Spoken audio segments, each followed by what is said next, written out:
Dragon দিয়েও যে বনরুটি তৈরি করা যায় আগে জানতাম না। আসসালামু আলাইকুম। বরাবরের মতো চলে আসলাম নতুন আরেকটি রেসিপি নিয়ে। আজকের পর্বে তৈরি করে দেখাবো ভীষণই মজার তুলতুলে একটি বনরুটির রেসিপি। এটা আমি তৈরি করেছি ড্রাগন দিয়ে। খুবই মজা হয় খেতে আর দেখতেও কিন্তু মাশাআল্লাহ অসাধারণ। আপনারা খুব সহজেই এটা বাসায় তৈরি করতে পারবেন। পুরো প্রসেসটি দেখে নিন। যদি আমার চ্যানেলে নতুন হয়ে থাকেন অবশ্যই আমার চ্যানেলটি সাবস্ক্রাইব করে সাথে থাকবেন। আর একটা কথা বলছি, চ্যানেলটি সাবস্ক্রাইব করতে কিন্তু কোনো টাকা লাগে না। এখানে আমি একটা ছাঁকনি দিয়ে দিলাম, সেখানে আমি আগে থেকে কেটে রাখা ড্রাগন ফলটা দিয়ে দেব। এখানে আমি একটা ড্রাগনের 3 ভাগের 1 ভাগ ড্রাগন নিয়েছি। এবার খুব সুন্দর করে একটা কাঁটা চামচের সাহায্যে আমি এটাকে পেস্ট করে নেব। পেস্ট করা হয়ে গেলে এবার একটা চামিচ দিয়ে আমি খুব সুন্দর করে এটার রসটা বের করে নেব। আর এই কাজটা একটু সাবধানে করবেন, কারণ রসটা যেখানেই লাগবে সেখানে কিন্তু কালার হয়ে যাবে, তো সেজন্য একটু সাবধানে করছি আমি। এভাবে করে আমি পুরো রসটাই কিন্তু বের করে নেব। বের করা হয়ে গেলে আমি এই পেস্টটাকে এখন একটা সাইডে রেখে দেব। আর এই রসটাকেও আমি একটা সাইডে রেখে দেব। দিয়ে একটা বোল নিয়েছি, বোলের মধ্যে আমি দিয়ে দেব 2 কাপ ময়দা, চাইলে আটা দিয়েও করতে পারবেন।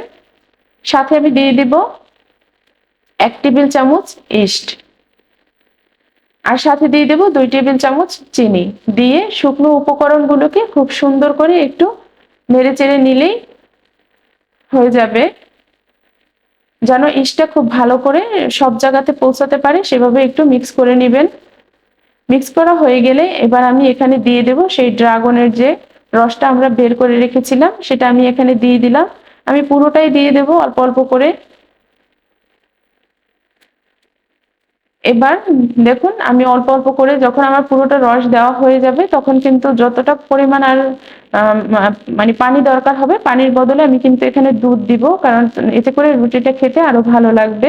তো আমার প্রায় 1/3 কাপের মতো দুধ লেগেছিল এই পুরো প্রসেসটা তৈরি করার জন্য। তো আমি খুব ভালো করে, আর কিন্তু আপনারা দেখতে পাচ্ছেন এটা কিন্তু অবশ্যই একটু নরম থাকবে, যেন হাতে লেগে লেগে যায় এরকম ভাবে এই বেটারটা তৈরি করতে হবে।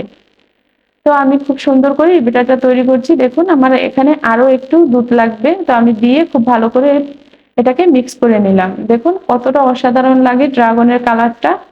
এবার 10 মিনিট পরে ফিরে আসলাম। ফিরে আসার পরে দেখুন ডোটা কিন্তু একটু ফুলে উঠেছে। তো আমি বেশিক্ষণ এটাকে রাখবো না এভাবে। এখন আমি একটা সুন্দর করে এটাকে মথে নিতে হবে খুব ভালো করে, তাতে কিন্তু রুটিটা খুব মসৃণ হবে। তো এভাবে করে আমি একটু মথে নিচ্ছি। এই কাজটা একটু সময় নিয়ে করবেন। তো দেখুন আমার মথা হয়ে গেলে আমি খুব সুন্দর করে একটু গোল করে নেব হাত দিয়ে চেপে চেপে। এপাশে আমি একটা বোল নিয়েছি যেখানে আমি রুটিটা বেক করব। তো এবার আমি এখানে একটু তেল ব্রাশ করে দিলাম। খুব ভালো করে তেল ব্রাশ করলে কিন্তু রুটিটা খুব সহজে এখান থেকে উঠতে পারবে, তো এই জন্য আমি তেলটা ব্রাশ করে দিলাম। ব্রাশ করা হয়ে গেলে এবার যে রুটিটা আমরা তৈরি করেছি সেটা কিন্তু এখানে দিয়ে দেব। আর দেওয়া হয়ে গেলে এটা কিন্তু অনেকটাই ফাঁকা থাকে দেখতে পাচ্ছেন। এবার একটু সুন্দর করে হাত দিয়ে চেপে চেপে পুরো বাটির সাথে এটাকে কিন্তু মিশিয়ে নিতে হবে। এতে করে রুটিটা কিন্তু খুবই গোল হবে আর দেখতেও খুব ভালো লাগবে। তো এইভাবে করেই আমি এই রুটিটাকে খুব সুন্দর করে সেট করে নিলাম। এবার কিন্তু আমার রুটিটা সেট করা হয়ে গেছে। আর সেট করা হয়ে গেলে এবার আমি উপর থেকে একটু করে তিল দিয়ে দেব। আর তিলটা দিলে কিন্তু রুটিটা খেতে বেশ ভালো লাগে এবং দেখতেও খুবই সুন্দর লাগে। তা আপনারা চাইলে স্কিপও করতে পারবেন, কোনো সমস্যা নেই। এতে করে টেস্টের দিক থেকে কিন্তু কোনো কম্প্রোমাইজ করতে হবে না। এবার তিলটা দেওয়া হয়ে গেলে আমি একটা ঢাকনা দিয়ে এটাকে ঢেকে দিব আধা ঘন্টার জন্য। আধা ঘন্টা পর ফিরে আসলাম। দেখুন আমার এই রুটিটা কিন্তু ফুলে ডবল হয়ে গেছে। এবার আমি এটাকে সরাসরি চুলায় বেক করার জন্য চলে যাব। চুলায় আমি আগেই একটা ফ্রাই প্যান বসিয়ে রেখেছিলাম, সেটাকে আমি 10 মিনিট প্রিহিট করে নিয়েছি। এবার আমি এখানে রুটিটা দিয়ে দেব। রুটিটা দিয়ে এবার আমি একটা ঢাকনা দিয়ে এটাকে বেক করব 10 থেকে 12 মিনিট। এর বেশি কিন্তু করবেন না, তাহলে কিন্তু রুটিটা বেশি হয়ে যাবে। তো দেখুন রুটিটা কিন্তু আমার পারফেক্ট হয়ে গেছে। এবার আমি একটু ডিমোল্ড করে আপনাদেরকে দেখিয়ে দিচ্ছি যে রুটিটা কতটা সুন্দর হয়েছে।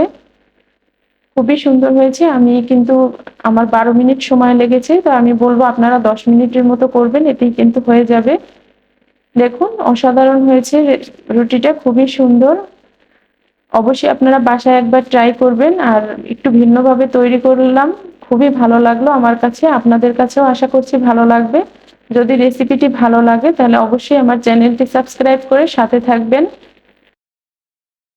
খেতেও কিন্তু খুবই ভালো লাগে। অবশ্যই আপনারা এটা বাসায় একবার ট্রাই করবেন।